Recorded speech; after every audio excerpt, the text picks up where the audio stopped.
Good evening to all of you. Again, welcome back in your YouTube family, A1 English classes by Lucky Ma'am. आशा करती हूँ कि आप सभी अच्छे होंगे, स्वस्थ होंगे। बहुत समय न लेते हुए कंटेंट पर आती हूँ। कल मैंने आप लोगों को टेंसेस ऑफ द वर्ब बताया, जिसमें मैंने इंक्लूड किया था present tense, past tense, future tense. और मैंने एक प्रॉमिस भी किया था आप लोगों से कि कुछ नए अंदाज में लेकर आऊँगी। जी हाँ, और मैंने ये बोला था कि तीनों के चार चार पार्ट्स होते हैं। तो चार चार पार्ट्स होते हैं, उस चीज़ को मैं उस लेवल से तो पढ़ाऊँगी ही, लेकिन बाद में पहले कुछ नए तरीके से जानने की कोशिश करते हैं। प्रेजेंट, पास्ट, फ्यूचर, तीनों में जो चार चार पार्ट्स होते हैं मेरे बच्चा पार्टी, वो कुछ इस तरीके से होते हैं। First is indefinite, second is continuous, perfect third, and fourth last is perfect continuous. तो फटाफट क्यों ना एक बार हम ये जान लें कि आखिर इन चारों का मतलब क्या होता है। जब हम इन चारों का मतलब जान लेंगे तो फिर present indefinite, past indefinite, future indefinite, या फिर प्रेजेंट परफेक्ट, या कुछ भी ले लीजिए, फ्यूचर परफेक्ट, कॉन्टिन्यूअस, इन सब को समझने में आसानी होगी। तो चलिए शुरू करते हैं। हमारा पहला आज का जो टॉपिक है इंडेफिनिट। क्या है? इंडेफिनिट। इंडेफिनिट टेंस भी कह सकते हैं। अब चूंकि इंडेफिनिट में आपका प्रेजेंट भी आ गया, पास्ट भी आ गया और फ्यूचर भी आ गया। मेरा केवल इस तरीके से पढ़ाने का मकसद एक ही है कि जब हम एक तरीके से चीज़ों को बार बार पढ़ते हैं तो कभी कभी ऐसा होता है कि वो चीज़ हमारे लिए खिचड़ी हो जाती है। लेकिन जब हम नए अंदाज, हर बार कुछ नए अंदाज में एक ही टॉपिक को रिसर्च करेंगे तो कुछ न कुछ हमें नया भी सीखने को मिलेगा, और दूसरी बात, उस टॉपिक को बहुत ही जल्दी रिवीजन करने में हमारे लिए आसानी होगा। ठीक है, अब देखिए इंडेफिनिट। इंडेफिनिट हमारा दो वर्ड से मिलके बना होता है, इन प्लस डेफिनिट। डेफिनिट का मतलब होता है निश्चय, इन का मतलब होता है नहीं, मतलब ये अनिश्चय है इसमें। तो हम अगर इसका डेफिनेशन देना चाहें तो इस इंडेफिनिट का जो काम होता है वो बस किसी कार्य के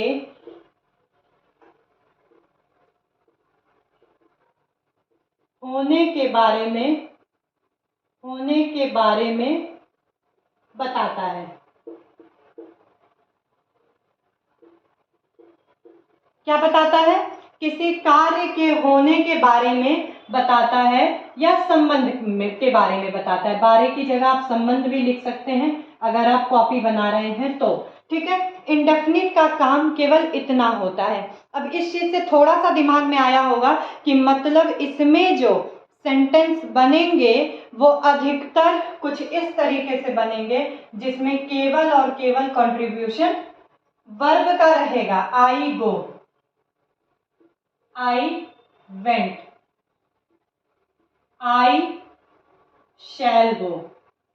देखिए, मैं ये नहीं कह रही हूं कि इसमें ऑब्जेक्ट का यूज नहीं होगा, ऑब्जेक्ट का भी यूज हो सकता है इसमें। जैसे आई वेंट टू दिल्ली, या फिर आई गो टू स्कूल, हो गया। ठीक है, लेकिन ये काम का जो एक फिक्स समय है इस सेंटेंस से पता नहीं चल पा रहा है। तो सीधा सीधा हमने इंडेफिनिट का मतलब दे दिया मेरे बच्चा पार्टी कि ये केवल किसी कार्य के होने के संबंध में बताता है। ठीक है, अब आ जाते हैं दूसरा। दूसरा हमारा है कॉन्टिन्यूअस। क्या है? कॉन्टिन्यूअस। इसमें भी आपका प्रेजेंट आ जाएगा, पास्ट आ जाएगा एंड फ्यूचर आ जाएगा। अब देखिए, ये थोड़ा सा बढ़ गया, थोड़ा सा बढ़ ऐसे गया कि इससे जो है कार्य के लगातार होने का पता चलता है। लगातार होने का पता चलता है। ठीक है, आ रही है बात समझ में? मतलब अब देखिए, अब इंडेफिनिट में ये नहीं पता चल रहा था कि काम कितना हो रहा है, काम लगातार हो रहा है या नहीं, या काम कब से हो रहा है, ऐसा कुछ इसमें नहीं पता था।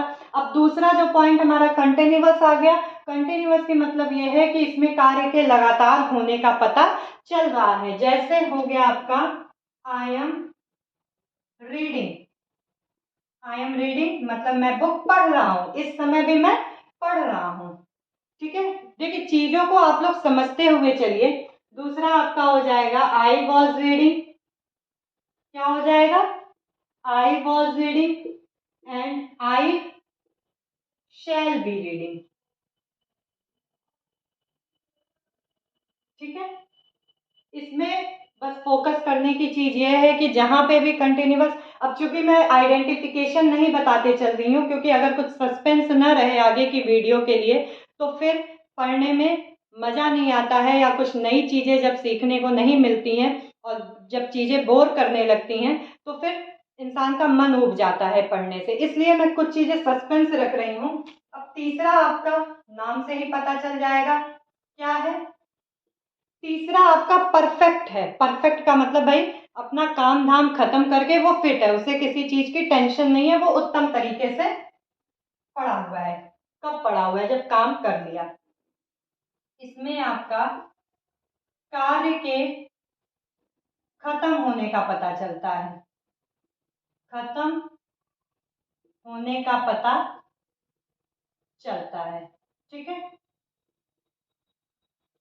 मतलब परफेक्ट में प्रेजेंट आ गया, पास्ट आ गया, फ्यूचर आ गया, तो उन समय के हिसाब से जब परफेक्ट का आप आइडेंटिफिकेशन देखेंगे तो आपको सेंटेंस से पता चल जाएगा कि अरे भाई ये सेंटेंस ये अर्थ निकाल के दे रहा है कि ये काम खत्म हो चुका है। जैसे देखते हैं, I have slept. I have slept. Second है I had slept. I had slept.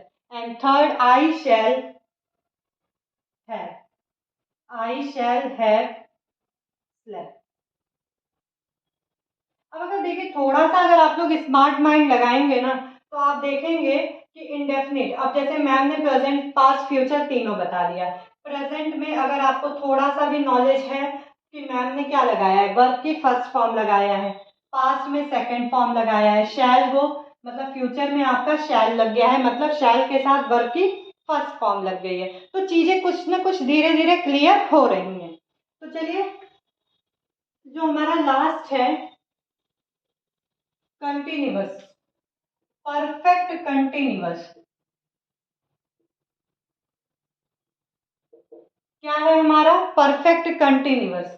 अब देखिए परफेक्ट कंटिन्यूअस का जो अर्थ निकलता है मेरे बच्चा पार्टी कि हमारा जो कार्य है, इसको आप अगर परिभाषा लिखेंगे तो ये लिख सकते हैं कि कार्य भूतकाल में आरंभ हुआ है और अभी जारी है, लेकिन मैं ऐसा नहीं लिखूंगी। मैं लिखूंगी कि कार्य पहले आरंभ हुआ है, जिससे आप लोगों को कंफ्यूज ना हो कि मैम वर्तमान में भूतकाल कहाँ से आ गया। कार्य पहले आरंभ हुआ है, लेकिन इसमें सस्पेंस क्या है? इसमें सस्पेंस ये है मेरे बच्चा पार्टी कि लेकिन अभी भी जारी है। क्या है? अभी भी जारी है। फटाफट इसका एग्जाम्पल देख लेते हैं। जैसे क्या हो जाएगा इसका example? I have been playing. ठीक है, क्या हो गया? I have been playing, I had been playing. फिर लास्ट हो जाएगा I shall have been playing. थोड़ा सा गौर करिएगा कि इस वीडियो में आप लोगों को क्या क्या सीखने की चीज मिली। पहला तो ये इंडेफिनिट, मतलब यह है कि इसमें केवल कार्य के होने का संबंध बताता है। ये कंटिन्यूअस, इससे ये फील आता है कि कार्य लगातार हो रहा है। परफेक्ट में कार्य आपका समाप्त हो चुका है, और परफेक्ट कॉन्टिन्यूअस में आपका आता है कि कार्य पहले से प्रारंभ हुआ है लेकिन अभी भी वो जारी है। और अगर आप अपनी तरफ से कुछ सीखना चाहें इसमें, क्योंकि मैं पहले भी बोली कि मैं इस वीडियो में सारी चीज़ें नहीं बता दे रही हूँ, उसका रीज़न ये है बस कि आगे की वीडियो के लिए भी कुछ सस्पेंस रहना चाहिए। और आगे की वीडियो में जब मैं एक एक part means present indefinite, present continuous, present perfect, इस तरीके से लेकर आऊँगी। और जब एग्जाम्पल दूंगी तो आपके कुछ डाउट्स क्लियर होते जाएंगे। और जो मैं एग्जाम्पल दूंगी वो हिंदी में भी आइडेंटिफिकेशन के साथ एंड इंग्लिश में भी आइडेंटिफिकेशन के साथ, प्लस इंग्लिश में स्ट्रक्चर भी आप लोगों को देखने को मिलेगा, जिससे अगर आप लोगों को हिंदी टू इंग्लिश ट्रांसलेशन करने में कोई प्रॉब्लम हो रही है तो आपको पूरा परिभाषा न खंगालना पड़े, आप फटाफट केवल स्ट्रक्चर देखें। मैं जैसे एक एग्जांपल दे रही हूँ कि सब्जेक्ट प्लस वर्ब की फर्स्ट फॉर्म अगर सिंगुलर है तो SAIES लग जाएगा प्लस ऑब्जेक्ट। तो आप बस उस स्ट्रक्चर को अपने ट्रांसलेशन में, अपने सेंटेंस में बैठा के देखेंगे। अगर आपका सेंटेंस स्ट्रक्चर पे फिट बैठ रहा है means your sentence is right, आपका सेंटेंस जो है वो सही है। तो ठीक इसी तरीके के और भी ब्रीफली कंटेंट के लिए लकी सिंह के साथ बने रहिए। चैनल को शेयर कीजिए, सब्सक्राइब कीजिए, कमेंट कीजिए और सबसे इम्पॉर्टेंट थिंग जो कि